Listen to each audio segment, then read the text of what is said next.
We're going to talk about gravel vacs today. I'm going to show you how I clean this tank. I don't gravel vac every single time that I do a water change.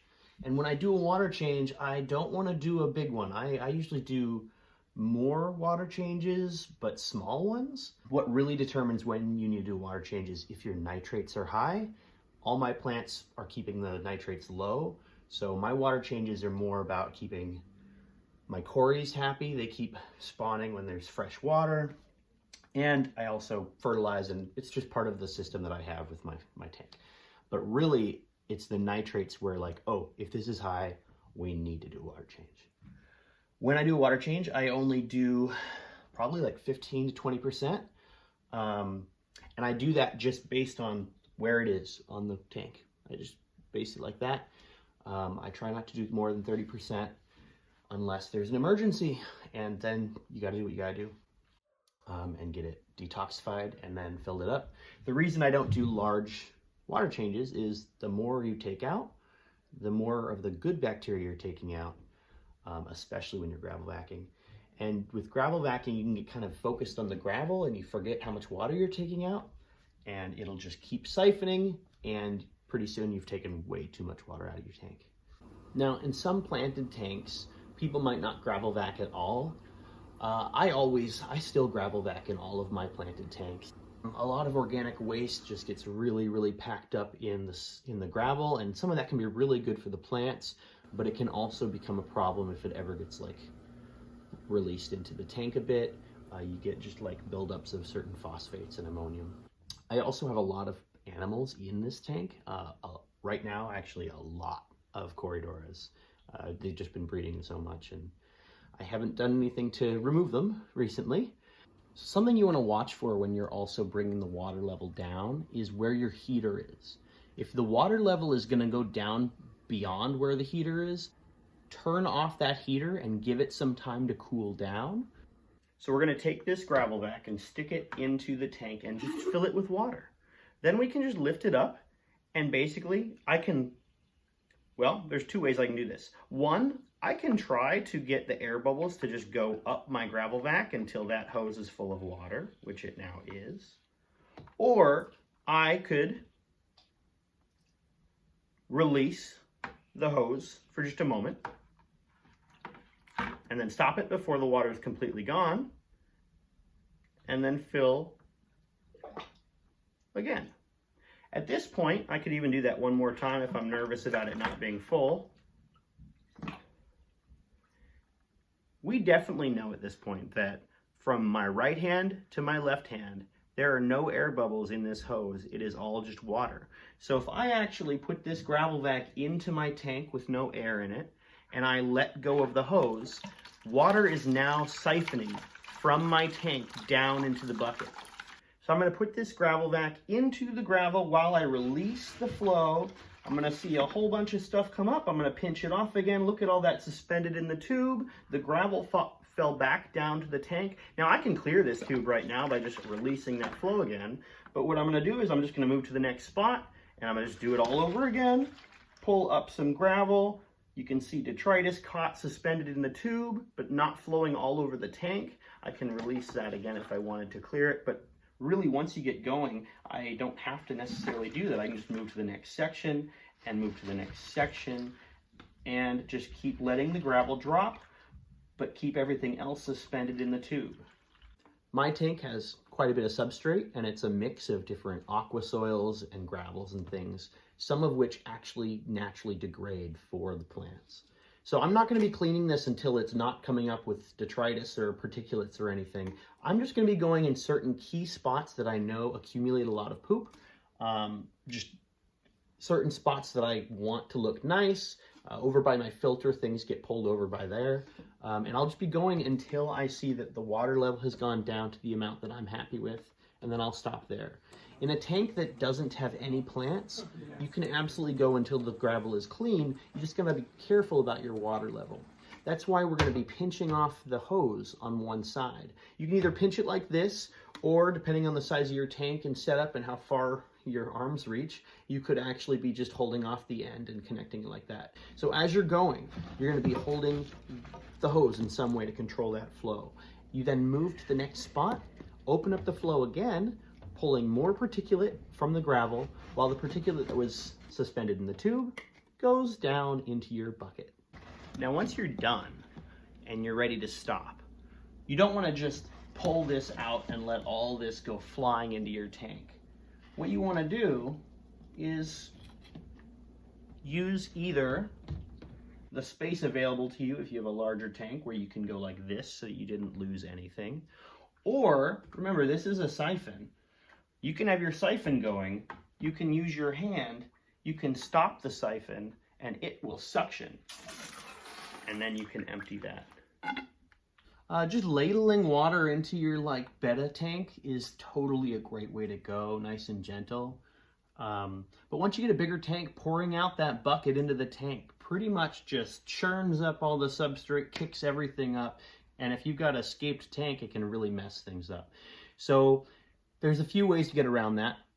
One, if you can get big pieces of slate, like rock in your scape, you can basically pour the water directly onto that slate and it won't mess with the rest of the tank. You have something designed to be getting hit by that water. Otherwise, I have a couple DIY things that I put together that I've used over the years that work pretty well. So one way when I'm adding the water to my tank that I can keep it from messing with my scape, especially in my shrimp tank, is I took an old soda bottle and I basically changed it. I made a cut at the top so that I had it shaped like this. Just cut the entire top off of it. Then I bent this over. I went ahead and melted it a little bit so that it would be able to basically be on the side of a tank. Now it would be on the other side of it. And what I then did is I put cuts in the bottom. So this does have a whole bunch of perforations. So what I can do is hang this in my little shrimp tank, pour the water into this, and the water will slowly diffuse into the tank. And as I see that water level go down, I just keep pouring and keep it above the tank water level until eventually the tank is full. This is kind of small for my tank though. It would take a long time and a lot of careful precision of holding a bucket of water. So I made a bigger one. This was an old purified water jug. And again, I cut the top off of it. I went ahead and made a cut down here.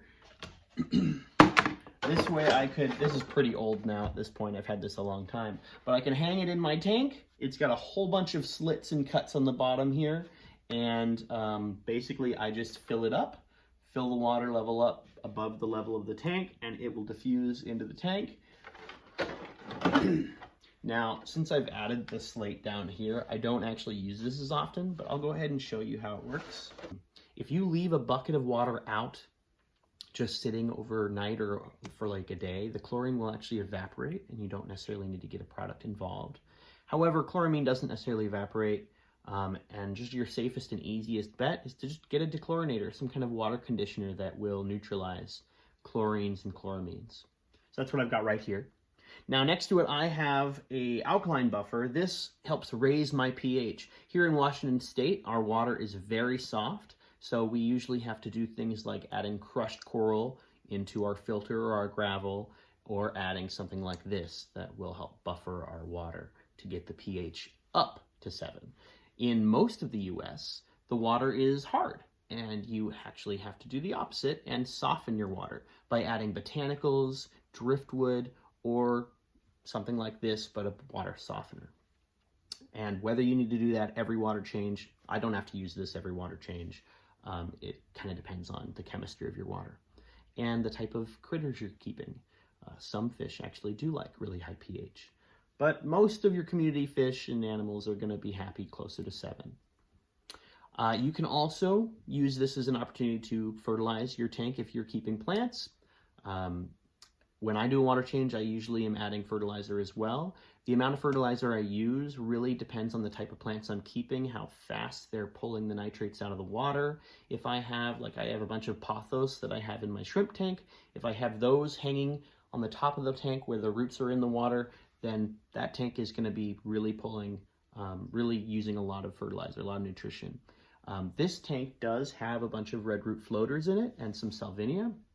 Floating plants, just because of their access to the CO2 in the air and all the light and just the way they propagate, they pull nitrates fast. So they're great for making sure your water is not toxic. But I will be adding a little bit of Easy Green, my just general use fertilizer, and I might add a little bit of supplemental potassium. The Easy Green comes with potassium, but with my plants, I sometimes add a bit more potassium. There's other fertilizers out there. I also will use root tabs for like my crypts and grasses, like some of my plants that are really focused on their roots.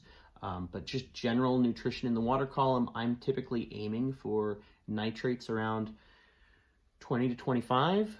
If you have amphibians like frogs, then you want to go lower than that. They are usually more toxic. Nitrates are toxic to them at like even 30 parts per million, so you got to be careful about that. But in my tank, I'm usually aiming for like 25 parts per million.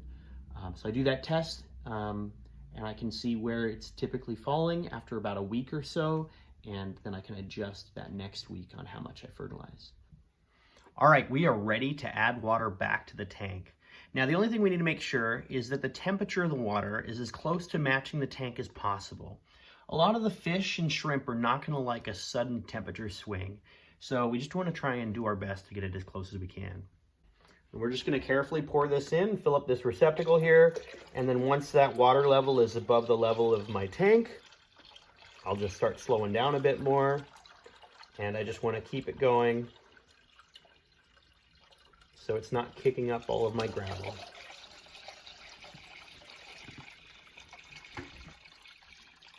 The more water you have, the more forgiving your tank is. So a 2.5 gallon tank or a 5 gallon tank is actually a lot more difficult to care for than a 10 or 20 gallon tank.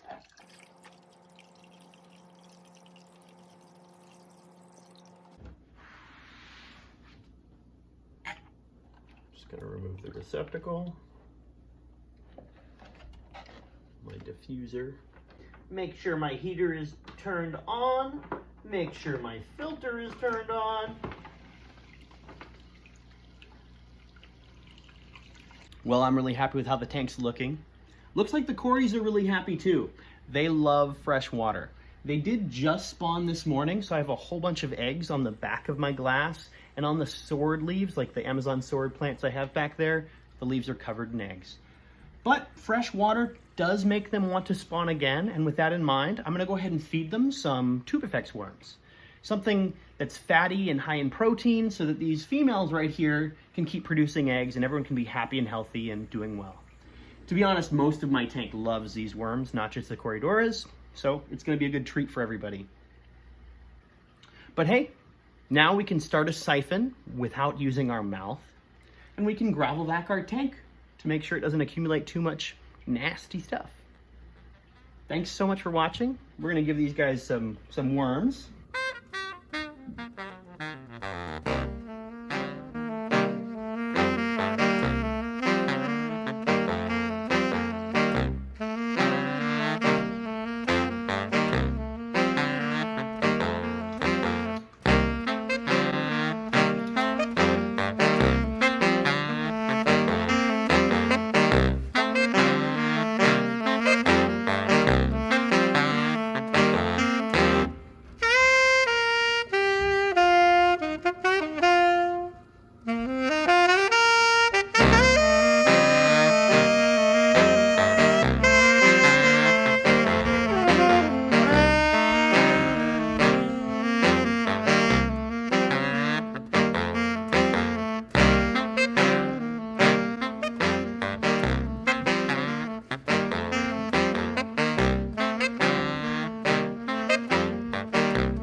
This is a ram's horn snail.